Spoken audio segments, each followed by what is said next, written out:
Yeah. I just got done seeing the post about death row case, and in my opinion, the death penalty is wrong.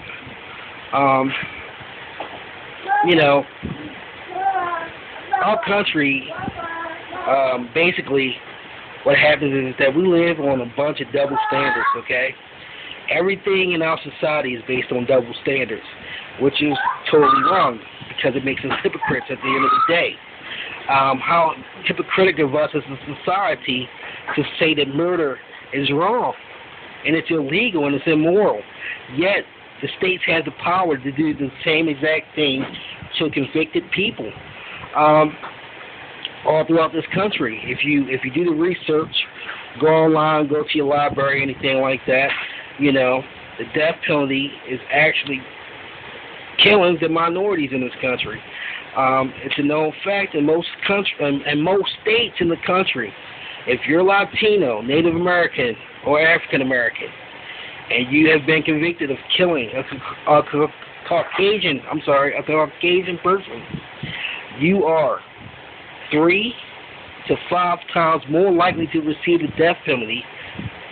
And it's not even that, it's well below that, vice versa. So we definitely have a problem in this country. And I also pose a question to the people that say, oh, they deserve to die. I can get closure from this, and, I'm going to watch you die.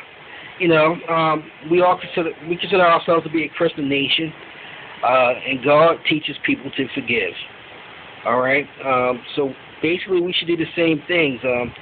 We don't know the backgrounds of each and every individual that's on death row.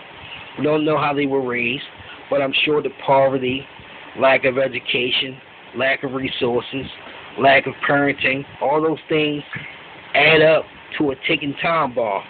And when it goes off, unfortunately, somebody has to pay the price. But that is also a direct result of social services departments, welfare groups, and things like that, pushing these kids through the cracks because they're their caseload is so overstocked that they can't give the one-on-one attention to these kids that really need it. And when that happens, the state just wants to throw them away. That's not right. I also want to say this, okay? You have two people, two different backgrounds, okay? Two people, two different backgrounds. Both of them are charged with the same thing. Capital murder in the state of Texas, first-degree murder here in Maryland, all right? They're both convicted of the same crime, okay? One gets life without parole, and the other one is sentenced to death. Let me ask you this, America. How can you differentiate between the two? How can you come up with that determination? Why does this guy get life with no parole and the other one gets the death penalty? In order for the death penalty to be fair in the first place, you have to make solid rules. If you're convicted of a crime that's heinous and ugly, regardless of who you are, where you come from, you're going to die for it. But the death penalty has never been like that, and it will probably never be like that. Okay? So we just need to get rid of it.